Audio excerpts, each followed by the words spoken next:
Welcome, Jason. So lovely to see you again. Lovely to see you too, Pam. No, always. I was wondering if you could tell me a little bit about what's happening in the real estate domain at the moment. Yeah, of course. It's very interesting now. There's a lot of changes, obviously, with blockchain and a lot of different industries, and real estate's definitely primed for a lot of disruption, changes, and really improvements not only to the consumers, but to everyone involved, right? So with blockchain, you can obviously add a lot of different segments to the real estate process, to the chain, and keep that all confined and secured. And I think that part of it is going to be very interesting. The security of people's real estate transactions, the security of their title, their lending, their money, all helped by that blockchain. I think that's going to be. And there are lots of startups, like blockchain startups, that are involved in the real estate domain? I think it's kind of the Cambrian period of, where there's a flourish of many startups doing it. And we'll see which ones. There'll probably end up being 3 or 4 different dominant players out there, and those will probably get bought by larger players as well. Yeah. And that'll take a few years, and we'll see who's out of the gates and who makes real progress. But that'll happen. And I think the bigger players will end up buying 1 or 2. Maybe they'll try to create something in-house, but I think the startups have a big leap ahead of the bigger players, right? Yeah.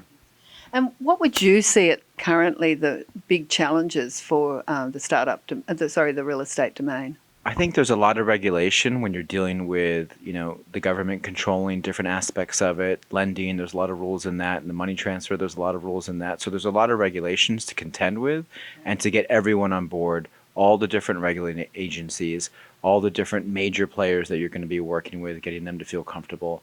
So it's a big process. There's a lot of moving parts in there. There's 3, 4, 5 moving parts. So the groups that can get all those people to agree to a certain standard, I think standardization is going to help a lot too. And moving that forward quickly, I think, will be the big thing. Fabulous. So what's the future look like for the real estate domain? I think it'll be great. I think it'll end up, there's so many different ways this can go, right? With blockchain, you can end up partialization of different real estate transactions. So now you can only really buy a whole house. Yeah. Maybe you can buy a REIT, maybe you can buy a stock of something, but maybe you'll be able to buy a portion of real estate with the blockchain. I think that's an angle. There's some groups looking at that. Right now it's kind of just disrupting the standard. I need to buy this house. I want to buy this apartment building. So I think democratizing the real estate buying process will eventually happen because of this, in addition to a lot of lower fees, different angles of what's going on, and more information to the end buyer, right? I think that's going to be a big thing too. So a more informed end buyer. So I grew up with a father who was a Qantas pilot, but he believed that the only investment was real estate, was property, and he just bought and sold our houses, so we were always moving. Right. But always made like a ton every time he sold the house. So unfortunately, I didn't take after my father, but I'm supporting this ecosystem, so I figure that's good enough. Look, wonderful to see you again. I'm so looking forward to the panel. Absolutely, thanks. And you know what? My father was a pilot too. I didn't know. And they got into some real estate, but not yeah. So pilots' kids, right? It's an interesting life. It is. Right. In fact, in Qantas, they had a joke in those days. Oh, I've got shivers. That Qantas pilots only had daughters.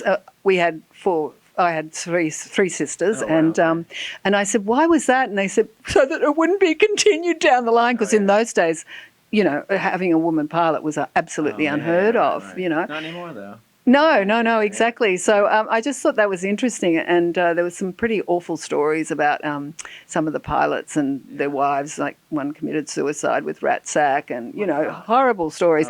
But just because of that being away. In Australia, they'd be away for a week, Yeah, there's a lot of layovers and stuff like that. But I think overall you see the world that way, right? And you get a chance to go, hopefully, and see the world too. And it's an interesting worldview from a kid too, right? To be able to see that.